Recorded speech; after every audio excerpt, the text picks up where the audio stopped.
నమస్కారం. Star hospital సుఖీభవకు స్వాగతం. Powered by rainbow hospital. Sugar జబ్బుతో బాధపడుతున్నప్పుడు ఏం తినాలన్నా ఏది తినాలన్నా కాస్త వెనక ముందు చూసుకోవాల్సి వస్తుంది. దేంట్లో షుగర్ ఉందో, ఏం తింటే ఏమవుతుందో అన్న భయం ఎప్పుడూ వెంటాడుతూనే ఉంటుంది. ఈ భయాందోళనతోనే మనలో చాలా మంది కఠినమైన పథ్యాల్ని పాటిస్తూ ఉంటారు. అన్నం మానేసి ఒట్టి చపాతీల్ని, రాగి సంకటి ముద్దల్ని తింటూ ఉంటారు. పళ్ళు, పళ్ల రసాలు, స్వీట్లకు పూర్తిగా దూరమైపోతూ ఉంటారు.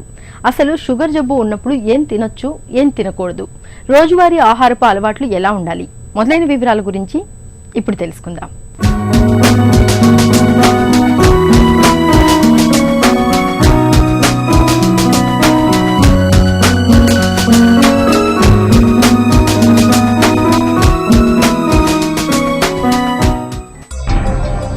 షుగర్ ఉన్నవాళ్లు ఏం తినాలి, ఏం తినరాదు అనేది ఓ బేతాళ ప్రశ్న. తొందరగా జీర్ణమయ్యే ఏ ఆహారాన్ని తీసుకోకూడదు, నిదానంగా జీర్ణమయ్యే ఆహారాలను మాత్రమే తినాలని చెబుతారు. ఇది నిజమే. అయితే ఇటీవలి కాలంలో మధుమేహులు తినాల్సిన ఆహారం అనేది వారి రక్తంలో గ్లూకోజ్ మీద ఆధారపడి కాకుండా వారి బరువు, కొలెస్ట్రాల్, ట్రైగ్లిజరైడ్స్ మీద ఆధారపడి నిర్ణయించుకోవాలని డాక్టర్లు చెబుతున్నారు. ఎత్తుకు తగ్గ బరువు ఉండాలి. రక్తంలో కొలెస్ట్రాల్ శాతం 200 మిల్లీగ్రాముల్లోపు ఉండాలి. ట్రైగ్లిజరైడ్స్ అనేవి 100 మిల్లీగ్రాములకు దాటరాదు. బరువు, కొలెస్ట్రాల్, ట్రైగ్లిజరైడ్స్ ఎక్కువగా ఉంటే మాంసకృత్తుల్ని అంటే జంతు సంబంధ ఆహారాన్ని, పాలతో చేసిన పదార్థాలను తగ్గించుకోవాలి. ఇక నూనెల్ని కూడా తగ్గించాలి. డ్రై ఫ్రూట్స్ లాంటివి కూడా తగ్గించేయాలి. మన ఎత్తుకు సరిపోయే బరువు ఉందా లేదా అనేది తెలుసుకోవాలి. ఇది మొదటి విషయం. రెండోది ఏంటంటే రక్తంలో కొలెస్ట్రాల్ అనేది ఎక్కువ ఉండకూడదు. ఈ రక్తంలో కొలెస్ట్రాల్ అనేది డయాబెటీస్ ఉన్నా లేకపోయినా కూడా ఎక్కువ ఉండకుండా చూసుకోవాలి. ఇది 250 ఉంటే మంచిది కాదు, 200 మిల్లీగ్రాముల లోపు ఉండాలి. ఇలా కొలెస్ట్రాల్ ఎక్కువగా ఉన్న వాళ్ళు ఆహారంలో కొవ్వు పదార్థాలు తగ్గించుకోవాలన్నమాట. పాలీ అన్సాచురేటెడ్ ఫ్యాటీ యాసిడ్స్ అనేవి ఎక్కువగా తీసుకున్నట్లయితే గుండె జబ్బు రాదు అనేటువంటి ఒక అపోహ ఉంది. అది తప్పు. మనం నూనె అనేది, వంట నూనె ఏది ఎక్కువగా తీసుకున్నా కూడా మనకి గుండె జబ్బులు వచ్చే అవకాశం ఉంది, బరువు పెరిగే అవకాశం ఉంది, డయాబెటీస్ వచ్చే అవకాశం ఉంది.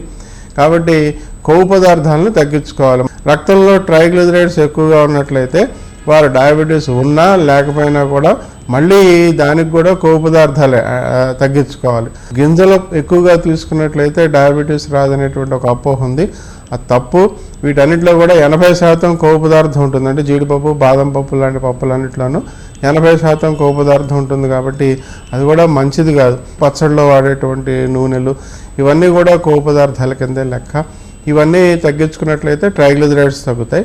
ఇక చాలామంది అడుగుతూ ఉంటారు ఈ ఫ్రూట్స్ గురించి అండి, అన్ని రకాల పళ్ళు, అసలు పళ్ళు తినచ్చా తినకూడదా అని. దీనికి ఒకటే ఒక మాట ఏంటంటే ట్రైగ్లిజరైడ్స్ ఎక్కువగా ఉన్నవాళ్ళు మాత్రం పళ్ళు తీసుకోకూడదు. ఒకటి, అన్నిటికన్నా ఎక్కువ పిండి పదార్థం ఉండేటువంటి పండు అరటిపండు అనమాట. అరటిపండులో 27% ఉంటుంది, అంతకన్నా పిండి పదార్థం ఎక్కువ ఉండదు. అదే మనం ద్రాక్షపండు లాంటివి తీసుకున్నాం అనుకోండి, నోటికి బాగా తీపిగా ఉంటాయి కానీ వాటిలో నీరు ఎక్కువగా ఉంటుంది. నీరు ఎక్కువగా ఉండి పిండి పదార్థం శాతం 10%, 15% కన్నా ఎక్కువ ఉండదు. కాబట్టి సీతాఫలం అయినా, ద్రాక్షపండు అయినా, మామిడి పండు అయినా ఏదైనా కూడా నోటికి తీపి బాగా తగులుతుంది కానీ వాటిలో పిండి పదార్థం తక్కువ, పీచు పదార్థాలు ఎక్కువ అనమాట. అంటే ఫైబర్ ఎక్కువ అనమాట. కాబట్టి డయాబెటీస్ ఉన్నవాళ్ళైనా లేని వాళ్ళైనా రక్తంలో ట్రైగ్లిజరైడ్స్ బాగున్నట్లయితే వాళ్ళు ఈ పళ్ళన్నీ కూడా తీసుకోవచ్చు. దాంట్లో ఏమీ తప్పేం లేదు. ఈ ఆహార నియమాలు అనేవి ఇలా అనమాట. బరువు, కొలెస్ట్రాల్, ట్రైగ్లిజరైడ్, తర్వాత మనం తీసుకోవాల్సినటువంటి పళ్ళు, ఈ చక్కెర పదార్థాలు, ఇలాంటివన్నీ కూడా తెలుసుకుని సక్రమంగా ఆహార నియమాలను పాటించినట్లయితే డయాబెటీస్ని మనం తగ్గించుకోవచ్చు. అంటే రక్తంలో గ్లూకోజ్ని కంట్రోల్లో ఉంచుకోవచ్చు. రెండోది అసలు డయాబెటీస్ రాకుండా కూడా నివారించుకోవచ్చు అనమాట.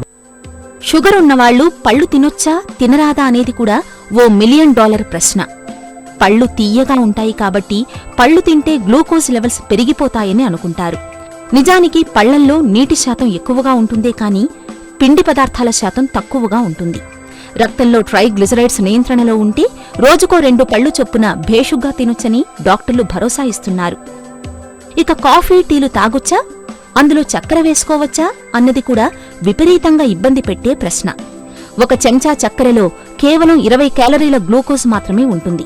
కాబట్టి రోజుకు 2-3 టీలు, కాఫీలు తాగేవాళ్లు వాటిని మానేయాల్సిన అవసరం ఎంతమాత్రం లేదని డాక్టర్లు చెబుతున్నారు. అలాగే కృత్రిమ షుగర్లతో తయారు చేసిన మిఠాయిలు, ఆహారాలు కూడా అందుబాటులోకి వస్తున్నాయి. అయితే వాటి వల్ల పెద్దగా ఒరిగేదేమీ ఉండదని, పైగా నష్టమే ఉంటుందని డాక్టర్లు చెబుతున్నారు. డయాబెటీస్ వాళ్ళకని చెప్పి ప్రత్యేకంగా మిఠాయిలు చేస్తున్నారు. చాలా మిఠాయి షాపుల్లో మీకు డయాబెటీస్ కౌంటర్లు వేరే ఓపెన్ చేస్తున్నారు. వేరే పక్కన డయాబెటీస్ వాళ్ళకు మాత్రమే ఈ మిఠాయిలు అని చెప్పేసి వేరేగా పెడుతున్నారు కౌంటర్లో. ఇవన్నీ కూడా సూక్రలోజ్ అనేటువంటి ఆహార పదార్థంతో చేశారు. ఈ సూక్రలోజ్ అనేది చక్కెర కాదు, కానీ చక్కెరలాగా తీయగా ఉంటుంది అనమాట. కాకపోతే దీంట్లో ఒక నష్టం ఉంది. ఈ సూక్రలోజ్ అనేది రక్తంలో గ్లూకోజ్ని పెంచదు. మీకు కృత్రిమంగా గ్లూకోజ్ తగ్గినట్టు కూడా చూపించవచ్చు. కానీ ఈ గ్లైకేటెడ్ హీమోగ్లోబిన్ అని ఏదైతే మనం 3 నెలలకు ఒకసారి రక్తంలో గ్లూకోజ్ పరిమాణం గురించి మనం డయాబెటీస్ వాళ్ళకి పరీక్ష చేస్తాం 3 నెలలకు ఒకసారి, ఆ గ్లైకేటెడ్ హీమోగ్లోబిన్ మాత్రం సూక్రలోజ్ వాడే వాళ్ళకి ఎక్కువ కనిపిస్తూ ఉంటుంది. ఈ సూక్రలోజ్ అనేది నోటికి తీపి తెలుస్తుంది, రక్తంలో గ్లూకోజ్ని పెంచదు, కానీ ఆ మిగతా పదార్థాలను అంటే గ్లైకేటెడ్ హీమోగ్లోబిన్ మాత్రం పెంచుతుంది. కాబట్టి సూక్రలోజ్తో చేసినటువంటి మిఠాయి పదార్థాలు ఇవి తినడం అంత మంచిది కాదు. మీకు తినాలనుకుంటే చక్కెరతో చేసినవి తినండి, ఎక్కువ తినద్దు. ఏదైనా పరిమితుల్లో ఉండటం, తక్కువ తినటం మంచిది తప్ప మనం ఇప్పుడు సూక్రలోజ్ లాంటి కృత్రిమ తీపి పదార్థాలు వాడి మనం మిఠాయిలు ఇవన్నీ చేసుకుని ఎక్కువగా తిందాం. కేకులు, బిస్కెట్లు రకరకాలు తయారు చేస్తున్నారు వాళ్ళ మార్కెట్లో. డయాబెటీస్ వాళ్ళకి అన్ని రకాల పదార్థాలు సూక్రలోజు, ఆస్పర్టమ్తో తయారు చేసి కేకులు, బిస్కెట్లు, స్వీట్లు, చాక్లెట్లు, ఐస్ క్రీమ్లు, మిఠాయిలు అన్ని రకాలు కూడా డయాబెటీస్ వాళ్ళకి ప్రత్యేకంగా తయారు చేస్తున్నారు. ఇవన్నీ తినడానికి బాగానే ఉంటాయి, రక్తంలో గ్లూకోజ్ కూడా పెంచకపోవచ్చు, కానీ మిగతా సమస్యల నుంచి డయాబెటీస్ వాళ్ళని ఏ విధంగా నీవు రక్షించలేవు. కాబట్టి మేము కృత్రిమంగా నోటికి మాత్రం తీపి తగిలేటువంటి పదార్థాలని, రసాయన పదార్థాలని వాడద్దనే డయాబెటీస్ వాళ్ళకి సలహా చెప్తూ ఉంటామండి. మధుమేహులు తినే ఆహారాలు నిదానంగా జీర్ణమవ్వాలి. అలాగే మధుమేహులు బరువు, రక్తంలో కొలెస్ట్రాల్, ట్రైగ్లిజరైడ్స్ మోతాదును పరీక్షించుకుని మాంసకృత్తుల శాతాన్ని తగ్గించడం, నూనెల్ని పరిమితంగా తీసుకోవడం, చక్కెర, పళ్ల విషయంలో మితంగా తీసుకోవడం చేయొచ్చని డాక్టర్లు సలహా ఇస్తున్నారు. వేళకు కాఫీ తాగకపోతే తలనొప్పి రావడం, తీవ్రంగా ఆలోచిస్తున్నప్పుడు తలనొప్పిగా అనిపించడం మనలో చాలా మందికి అనుభవమే.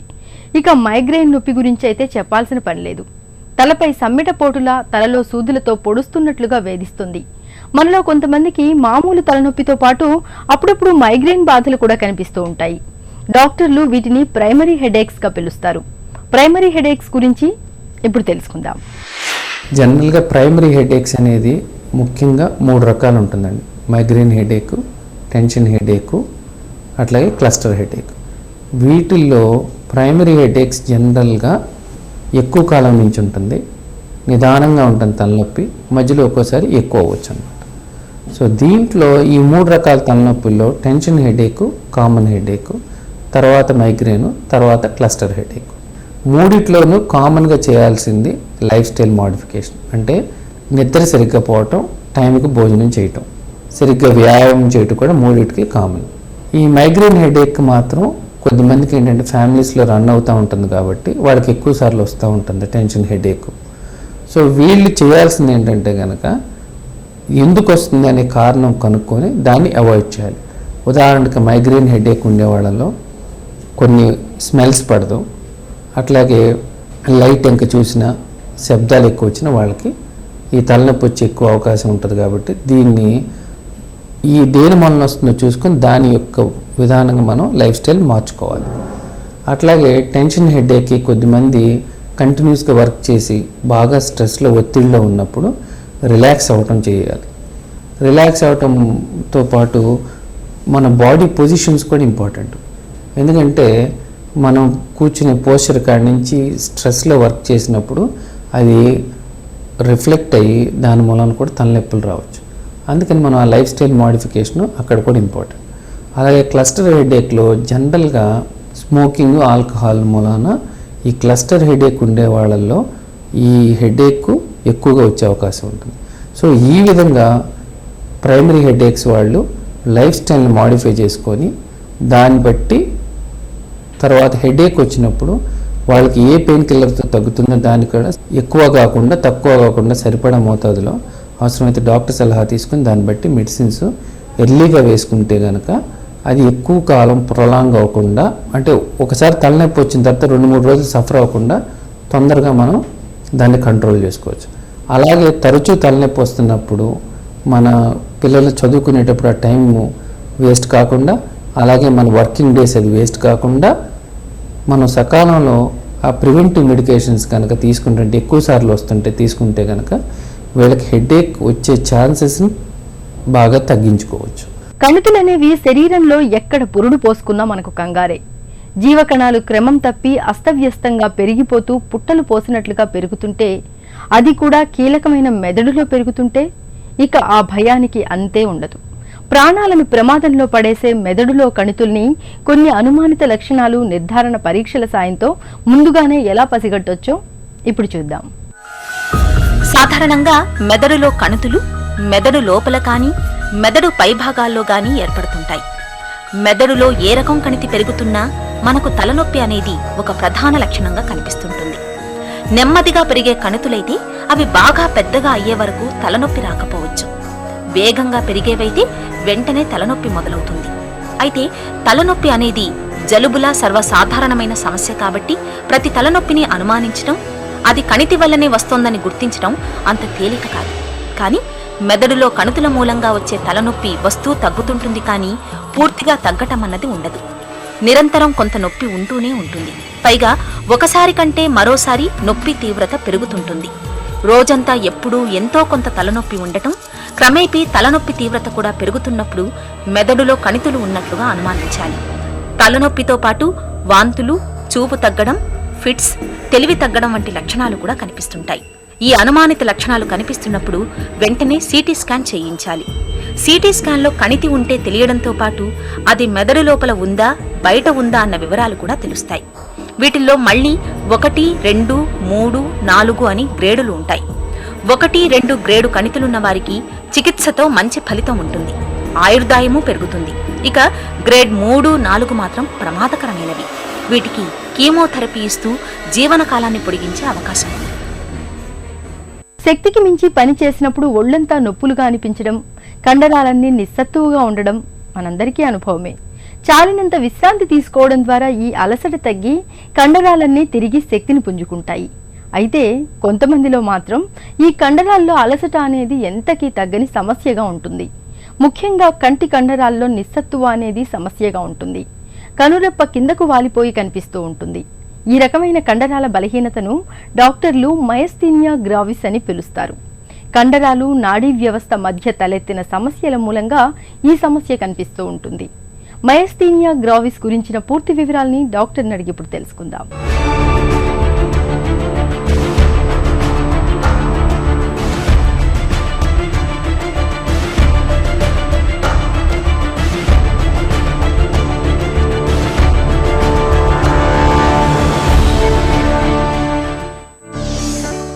మయస్థీనియా గ్రావిస్ అంటే ఏంటి, ఎందుకు వస్తుంది? ఈ మయస్థీనియా గ్రావిస్ అనేది నాడీ వ్యవస్థకు సంబంధించిన ఒక ఆటో ఇమ్యూన్ డిసీజ్ అండి. ఇది ఎందుకు వస్తుందంటే ఈ మన శరీరంలో ఉండే కండరాల్లో యూనిట్స్ ఉంటాయండి. యాక్చువల్లీ ఆ యూనిట్స్ ఏమంటే మయోన్యూరల్ జంక్షన్స్ అంటారు. ఇటువంటి మయోన్యూరల్ జంక్షన్స్ ఈ కండరాల్లో కొన్ని మిలియన్స్ ఉంటాయండి. యాక్చువల్లీ ఈ మయోన్యూరల్ జంక్షన్లో ఒక రసాయనిక పదార్థం అసిటైల్ కొలిన్ అనే ఒక రసాయనిక పదార్థం ఉంటుంది. ఈ రసాయనిక పదార్థం సరిగా పనిచేయలేకపోయే దానివల్ల ఈ విధంగా మయస్థీనియా గ్రావిస్ అనేది వస్తుంటుంది. ఈ అసిటైల్ కొలిన్ అనేది మయోన్యూరల్ జంక్షన్లో ఒక ఎండ్ నుంచి సెక్రేట్ అయ్యేసి ఒక ఎండ్లో అబ్జర్వ్ అవుతుంటుందండి. యాక్చువల్లీ అది ఈ మయోన్యూరల్ జంక్షన్ ఏ విధంగా ఫామ్ అవుతుందంటే ఈ నాడీ కణము చివరి భాగంలో ఇట్లా నాడ్యూల్ లాగా ఈ విధంగా ఉబ్బి ఉంటుందండి. యాక్చువల్లీ సో దానికి వెనక భాగంలో మజిల్ మెంబ్రెయిన్ అని ఉంటుందండి, మజిల్ సెల్ మెంబ్రెయిన్. సో ఈ రెండు అనుసంధానంగా పనిచేస్తుంటాయండి. యాక్చువల్లీ ఈ నెర్వ్ టెర్మినల్ నుంచి ఈ అసిటైల్ కొలిన్ అనేది సెక్రేట్ అవుతుంది. సెక్రేట్ అయ్యేసి ఇది ఈ మెంబ్రెయిన్లో ఉండే రిసెప్టార్స్కు టచ్ అయ్యేసి ఈ కండరము పనిచేసేదానికి దోహదపడుతుంటుందండి. యాక్చువల్లీ బట్ ఈ మయస్థీనియా గ్రావిస్లో ఏమవుతుందంటే ఈ బాడీలో ఆటో ఇమ్యూన్ యాంటీబాడీస్ అని డెవలప్ అవుతాయండి. వాటిని అసిటైల్ కొలిన్ యాంటీబాడీస్ అంటారు. ఈ అసిటైల్ కొలిన్ యాంటీబాడీస్ ఈ రిసెప్టార్స్కు టచ్ చేసి బ్లాక్ చేస్తాయండి. దానివల్ల ఈ రిలీజ్ అయిన అసిటైల్ కొలిన్ మజిల్ మెంబ్రెయిన్లోకి పోకుండా అక్కడనే బ్లాక్ అయిపోతుందండి యాక్చువల్లీ. సో అక్కడ పని చేయలేకుండా పోతుంటుంది. దీనివల్ల ఏమవుతుందంటే ఆ కండరము సచ్చు పడిపోవడము, పని చేయలేకపోవడము జరుగుతుంటుందండి. దీనినే మైస్థీనియా గ్రేవిస్ అంటారు. మయస్థీనియా గ్రావిస్లో ఎలాంటి లక్షణాలు కనిపిస్తూ ఉంటాయి? ఈ పేషెంట్లలో 2 పక్కల కనురెప్ప వాలిపోవడం జరుగుతుంది. తర్వాత ఈ జబ్బు పెరిగే కొద్దీ కంటిన్యూస్గా పనిచేసే కొన్ని పనులు చేయలేకపోతుంటారండి. ఫర్ ఎగ్జాంపుల్ ఈ మెట్లు ఎక్కడం కానీ, లేదంటే ఎక్కువ దూరం నడవడం కానీ, లేకపోతే రాయడము, ఈ విధంగా వీక్నెస్ అనేది సిమ్టమ్స్తో బయటపడుతుంటారు. ఈ సిమ్టమ్స్ ఇంకొద్దిగా పెరిగాయి అనుకోండి, యాక్చువల్లీ సివియారిటీ పెరిగిందంటే వాళ్ళకు ఈ కాళ్ళలో కండరాలు, చేతిలో కండరాలు వీక్ అవుతాయండి, సచ్చుపడిపోవడము, తర్వాత నడవలేకుండా పోవడము. ఈ సివియారిటీ పెరిగే కొద్దీ ఛాతీలోని కండరాలు కూడా సచ్చుపడిపోయేసి గాలి పీల్చుకోవడము చాలా కష్టమైపోతుందండి. దానివల్ల ఇది మెడికల్ ఎమర్జెన్సీ అంటే న్యూరలాజికల్ ఎమర్జెన్సీ అనేది అంటారండి యాక్చువల్లీ. వెంటనే ఇటువంటి పేషెంట్స్ అది రికగ్నైజ్ చేసేసి వాళ్ళు తగిన చికిత్స తీసుకోవాల్సిన అవసరం ఎంతైనా ఉంది. సో ఈ విధంగా ఈ సిమ్టమ్స్తో ఇది బయటపడుతూ ఉంటుందండి. మయస్థీనియా గ్రావిస్ని ఎలా నిర్ధారిస్తారు? ఫస్ట్ వాళ్ళ సిమ్టమ్స్ని బట్టి ఆల్మోస్ట్ 90% ఆఫ్ పేషెంట్స్కి అది మైస్థీనియా అని మనం చెప్పుకోవచ్చండి. అంతేకాకుండా కొన్ని టెస్టులు ఉన్నాయండి, స్పెసిఫిక్ టెస్టులు. వాటిలో ముఖ్యంగా ఈ నియోస్టిగ్మిన్ టెస్ట్ అని ఉందండి. ఇది చాలా ఆల్మోస్ట్ 30-40 ఏళ్ళ నుంచి అది అందుబాటులో ఉందండి.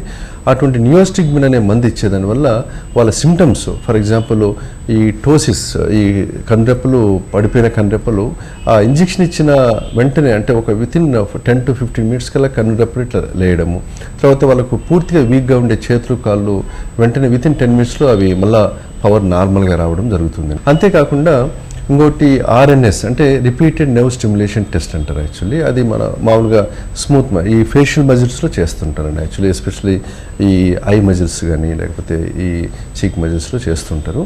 సో ఈ టెస్ట్లో ఏమవుతుందంటే స్టిమ్యులస్ రిపీటెడ్ స్టిమ్యులేషన్ ఇచ్చేదాని వల్ల ఫస్ట్ యాంప్లిట్యూడ్ మాత్రము సో నార్మల్గా ఉంటుందండి. రాను రాను యాంప్లిట్యూడ్స్ గ్రాడ్యువల్గా తగ్గిపోతూ వస్తాయి. మూడో టెస్ట్ తీసుకుంటే యాక్చువల్లీ ఇవి కొందరికి మాత్రం చేయాల్సిన అవసరం ఉంటుందండి యాక్చువల్లీ. వీటిలో ముఖ్యంగా అసిటైల్కోలిన్ యాంటీబాడీస్ అనేవి మన శరీరంలో ఉంటాయి. ఆ యాంటీబాడీస్ని డిటెక్ట్ చేయడం అనేది కొంతమందిలో అవసరం ఉంటుంది. సో అది కాకుండా ఇంకొక 4వ టెస్ట్ ఉందండి యాక్చువల్లీ, దాన్ని సిటీ చెస్ట్ అంటారు. ఈ సిటీ స్కాన్ చెస్ట్ ఎందుకు తీయాలంటే ఈ చెస్ట్లో దీనికి ముఖ్య కారణమైన యాంటీబాడీస్, ఆటో యాంటీబాడీస్ అని చెప్పుకున్నాం కదా, అసిటైల్కోలిన్ యాంటీబాడీస్, అవి థైమస్ అని ఒక గ్రంథి ఉంటుందండి చెస్ట్లో. ఆ గ్రంథి నుంచి వెలువడుతూ ఉంటాయి. కాబట్టి ఈ థైమస్ అనేది ఆ గ్రంథి కొందరికి చాలా పెద్దగా ఉంటుందండి యాక్చువల్లీ. నార్మల్గా అయితే కనపడదు మామూలుగా ఎక్స్రేలో కానీ లేకపోతే సిటీ స్కాన్లో కానీ. అది మనం సిటీ స్కాన్ చెస్ట్ చేసేదాని వల్ల తెలుసుకుంటాము. అది తెలుసుకున్న తర్వాత సర్జరీ ద్వారా సిటీ సర్జన్ దాన్ని తీసేస్తారు యాక్చువల్లీ. తీసేసే దానివల్ల వాళ్ళకు ఈ ఆటో యాంటీబాడీస్ డెవలప్ కావడం అనేది తగ్గిపోయేసి ఆ డిసీజ్ పూర్తిగా క్యూర్ అయ్యేదానికి అవకాశం ఉందండి. కండరాల్లో బలహీనతకు చికిత్స ఎలా ఉంటుంది? ముఖ్యంగా వెంటనే సిమ్టమ్స్ తగ్గేదానికి, వాళ్ళకి రిలీఫ్ వచ్చేదానికి కొన్ని మందులు ఉన్నాయి. వాటిలో ముఖ్యంగా పైరిడోస్టిగ్మిన్ అనే ఒక మందు ఉందండి యాక్చువల్లీ. ఈ పైరిడోస్టిగ్మిన్ 60 mg టాబ్లెట్ రూపంలో దొరుకుతుంది. ఇవి మనము డైలీ సివియారిటీని బట్టి, తీవ్రతను బట్టి మనం రోజుకు 4 సార్లు కానీ లేదా 3 సార్లు కానీ ఇవ్వాల్సి వస్తుంది. ఈ మందు ఇచ్చిన వెంటనే వితిన్ ఫ్యూ అవర్స్లో వాళ్ళకు సిమ్టమ్స్ అన్నీ చాలా ఇంప్రూవ్ అవుతాయండి యాక్చువల్లీ.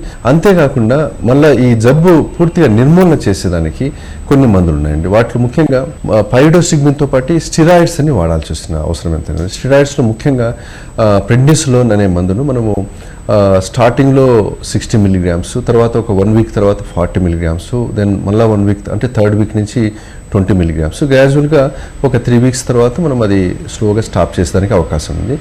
ఇవే కాకుండా ఇమ్యూనో సప్రెసెంట్స్, ఇమ్యూనో మాడ్యులేటర్స్ అని కొన్ని మందులు ఉన్నాయి. ఈ ఇమ్యూనో మాడ్యులేటర్స్లో ముఖ్యంగా అజోథయాప్రిమ్ అనే ఒక మందు ఉంది యాక్చువల్లీ. ఇది మార్కెట్లో ఇమ్యురాన్ అని, అజురాన్ అని దొరుకుతుంటాయి. సో వాటిలో 50 mg ట్యాబ్లెట్స్, 100 mg ట్యాబ్లెట్స్ దొరుకుతుంటాయండి యాక్చువల్లీ. ఈ ట్యాబ్లెట్స్ ఫస్ట్ 50 mg స్టార్ట్ చేసేసి తర్వాత ఒక 2 months 3 months తర్వాత అది 100 mg చేంజ్ చేసేసుకొని ఇంకా తీవ్రతను బట్టి, రెస్పాన్స్ని బట్టి మనం ఇంకొద్దిగా కూడా పెంచుకునేదానికి అవకాశం ఉందండి. సో ఈ అజురాన్ కానీ ఇమ్యురాన్ వాడేటప్పుడు because it is immuno suppressant కాబట్టి ఈ నార్మల్ బ్లడ్ సెల్స్ను కూడా ఈ బోన్ మ్యారో అని ఉంటుందండి, బోన్ మ్యారోని కూడా అది సపరేట్ చేసేదానికి ఒక అవకాశం ఉంది. అందుకని 2 monthsకు లేదా 3 monthsకు ఒకసారి సిబిపి అనే ఒక బ్లడ్ టెస్ట్ చేసేదానివల్ల అవి సెల్స్ కరెక్ట్గా ఉన్నాయా లేదా అనేది మనం టెస్ట్ చేస్తాం. అంటే సైడ్ ఎఫెక్ట్స్ ఏమైనా వస్తున్నాయని కనుక్కొని దాన్ని బట్టి డోస్ అడ్జస్ట్ చేసేదానికి అవకాశం ఉంది. 1 సంవత్సరం లేదా 1.5 సంవత్సరం వాడిన తర్వాత పూర్తి రెస్పాన్స్ అనేది వచ్చిన తర్వాత మనం ఇమ్యునాన్ని కూడా స్టాప్ చేసేదానికి అవకాశం ఉందండి. బట్ ఈ మందులు వాడేటప్పుడు కంటిన్యూస్గా సిమ్టమ్స్ని బట్టి పైటోస్టిగ్మిన్ మనం వాడుతూనే ఉండాలి. సో ఈ విధంగా మనము మెడికల్ ట్రీట్మెంట్ ఇస్తుంటాము. కంటి కండరాలను బలహీనం చేసి అంతులేని నిస్సత్తువను శాపంగా తెచ్చిపెట్టే మయస్థీనియా గ్రావిస్ జబ్బు ఎందుకొస్తుందో, దీనికి ఎలాంటి వైద్య చికిత్స తీసుకోవాలో తెలుసుకున్నాం కదా. ఇక ఇవాల్టి కార్యక్రమాన్ని ముగించే ముందు స్టార్ హాస్పిటల్ సమర్పించే ఒక చిన్ని చిట్కా మీకోసం. చాలా కాలంగా విరేచనాలతో బాధపడుతున్నప్పుడు నల్లటి ద్రాక్ష గింజల్ని పొడి చేసి నిత్యం చిటికెడు పొడిని వెన్నలో గాని నీటిలో గాని కలిపి తీసుకుంటే వేధించే విరేచనాలు ఇట్టే తగ్గుముఖం పడతాయి. సుఖీభవ కార్యక్రమానికి సంబంధించి మీ విలువైన సూచనలు సలహాల్ని వెంటనే మాకు రాస్తారు కదూ. మా చిరునామా Sukhibhava, ETV, Ramoji film city, Hyderabad 501512 లేదా sukhibhava@etv.co.in కు ఈమెయిల్ చేయండి.